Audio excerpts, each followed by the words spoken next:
Operation of the impulse. The first video, Mechanics of the Impulse, showed how the impulse functions mechanically. This video demonstrates how you operate the impulse. Visually, the operation of the impulse looks very simple. You just pull on a rope. In reality, there are two actions to the exercise, the pull and the release. Most of the process of operating the impulse is done subconsciously. You just get the feeling of how to operate the machine. It's like learning to ride a bicycle. We could talk about how to do it all day and you would still not be able to. The best way to learn to ride a bicycle is to ride a bicycle. The impulse is just like that. It's a skill that can only be learned by doing it.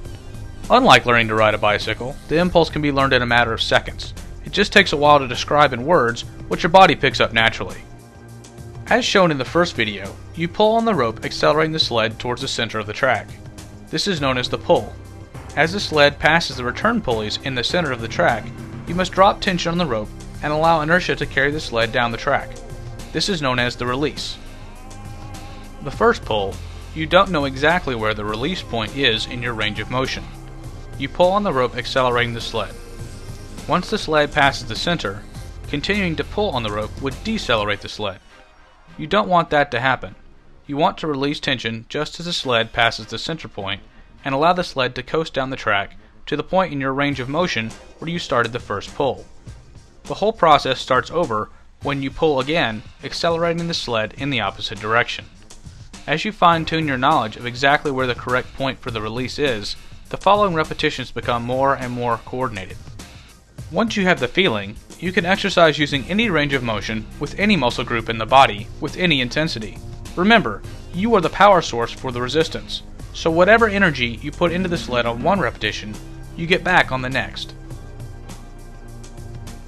Weights can be added to the sled. Contrary to most other types of exercise, adding weight makes the exercise easier. The more weight on the sled, the less the acceleration of the sled, the slower the sled moves. A sled with more weight on it takes longer to change direction. As the sled passes the return pulleys, the inertia of a heavy sled allows more time to release tension. This allows you to more easily feel the proper point of release. You are able to comprehend the exercise consciously. When the weight of the sled is decreased, the acceleration of the sled is increased. It becomes impossible for you to consciously think fast enough to perform the exercise. Your central nervous system will automatically compensate using motor programs that react much faster than conscious thought.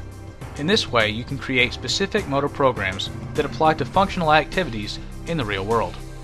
That's how you operate the impulse. If you have any questions, please visit our website, impulsepower.com, or contact any of our friendly staff, 800-964-2362.